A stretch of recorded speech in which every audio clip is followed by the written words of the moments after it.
رسولوں کے اعمال اور اس کا چوتھا باب جو 37 آیات پر مشتمل ہے۔ جب وہ لوگوں سے یہ کہہ رہے تھے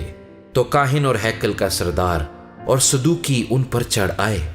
وہ سخت رنجیدہ ہوئے کیونکہ یہ لوگوں کو تعلیم دیتے اور یسوع کی نظیر دے کر مردوں کے جی اٹھنے کی منادی کرتے تھے، اور انہوں نے ان کو پکڑ کر دوسرے دن تک حوالات میں رکھا کیونکہ شام ہو گئی تھی۔ مگر کلام کے سننے والوں میں سے بہتیرے ایمان لائے، یہاں تک کہ مردوں کی تعداد 5000 کے قریب ہو گئی۔ دوسرے دن یوں ہوا کہ ان کے سردار اور بزرگ اور فقیہ اور سردار کاہن حنا اور کائفہ اور یوحنا اور اسکندر اور جتنے سردار کاہن کے گھرانے کے تھے یروشلم میں جمع ہوئے، اور ان کو بیچ میں کھڑا کر کے پوچھنے لگے کہ تم نے یہ کام کس قدرت اور کس نام سے کیا؟ اس وقت پطرس نے روح القدس سے مامور ہو کر ان سے کہا، اے امت کے سردار اور بزرگوں، اگر آج ہم سے اس احسان کی بابت باز پرس کی جاتی ہے جو ایک ناتواں آدمی پر ہوا کہ وہ کیوں کر اچھا ہو گیا، تو تم سب اور اسرائیل کی ساری امت کو معلوم ہو کہ یسوع مسیح ناصری جس کو تم نے مصلوب کیا اور خدا نے مردوں میں سے جلایا، اسی کے نام سے یہ شخص تمہارے سامنے تندرست کھڑا ہے۔ یہ وہی پتھر ہے جسے تم معماروں نے حقیر جانا، اور وہ کونے کے سرے کا پتھر ہو گیا، اور کسی دوسرے کے وسیلے سے نجات نہیں، کیونکہ آسمان کے تلے آدمیوں کو کوئی دوسرا نام نہیں بخشا گیا جس کے وسیلے سے ہم نجات پا سکیں۔ جب انہوں نے پطرس اور یوحنا کی دلیری دیکھی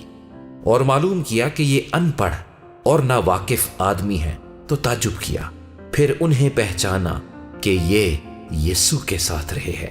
اور اس آدمی کو جو اچھا ہوا تھا ان کے ساتھ کھڑا دیکھ کر کچھ خلاف نہ کہہ سکے، مگر انہیں صدر عدالت سے باہر جانے کا حکم دے کر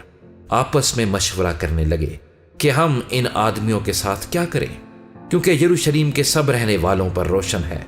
کہ ان سے ایک صریح معجزہ ہوا، اور ہم اس کا انکار نہیں کر سکتے، لیکن اس لیے کہ یہ لوگوں میں زیادہ مشہور نہ ہو، ہم انہیں دھمکائیں کہ پھر یہ نام لے کر کسی سے بات نہ کریں۔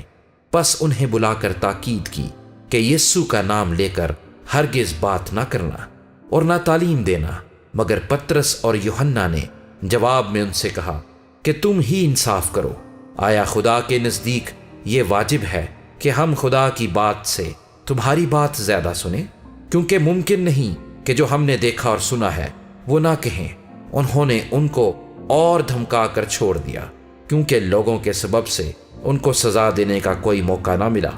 اس لیے کہ سب لوگ اس ماجرے کے سبب سے خدا کی تمجید کرتے تھے، کیونکہ وہ شخص جس پر یہ شفا دینے کا معجزہ ہوا تھا 40 برس سے زیادہ کا تھا۔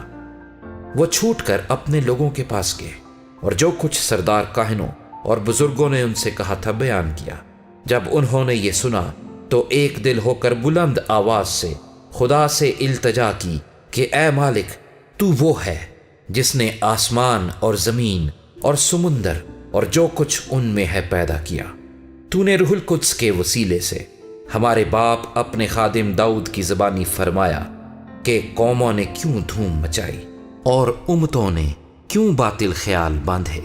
خداوند اور اس کے مسیح کی مخالفت کو زمین کے بادشاہ اٹھ کھڑے ہوئے اور سردار جمع ہو گئے، کیونکہ واقعی تیرے پاک خادم یسوع کے برخلاف جسے تو نے مسح کیا،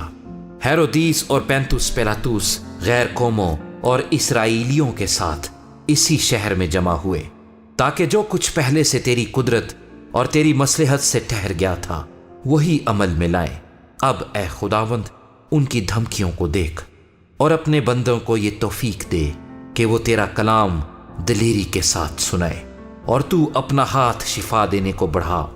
اور تیرے پاک خادم یسوع کے نام سے معجزے اور عجیب کام ظہور میں آئے۔ جب وہ دعا کر چکے تو جس مکان میں جمع تھے وہ ہل گیا، اور وہ سب روح القدس سے بھر گئے، اور خدا کا کلام دلیری سے سناتے رہے۔ اور ایمانداروں کی جماعت ایک دل اور ایک جان تھی، اور کسی نے بھی اپنے مال کو اپنا نہ کہا، بلکہ ان کی سب چیزیں مشترک تھیں، اور رسول بڑی قدرت سے خداوند یسوع کے جی اٹھنے کی گواہی دیتے رہے، اور ان سب پر بڑا فضل تھا، کیونکہ ان میں کوئی بھی محتاج نہ تھا، اس لیے کہ جو لوگ زمینوں یا گھروں کے مالک تھے ان کو بیچ بیچ کر بکی ہوئی چیزوں کی قیمت لاتے اور رسولوں کے پاؤں میں رکھ دیتے تھے، پھر ہر ایک کو اس کی ضرورت کے موافق بانٹ دیا جاتا تھا۔ اور یوسف نام ایک لاوی تھا جس کا لقب رسولوں نے برناباس یعنی نصیحت کا بیٹا رکھا تھا، اور جس کی پیدائش کپرس کی تھی۔ اس کا ایک کھیت تھا جسے اس نے بیچا اور قیمت لا کر رسولوں کے پاؤں میں رکھ دی۔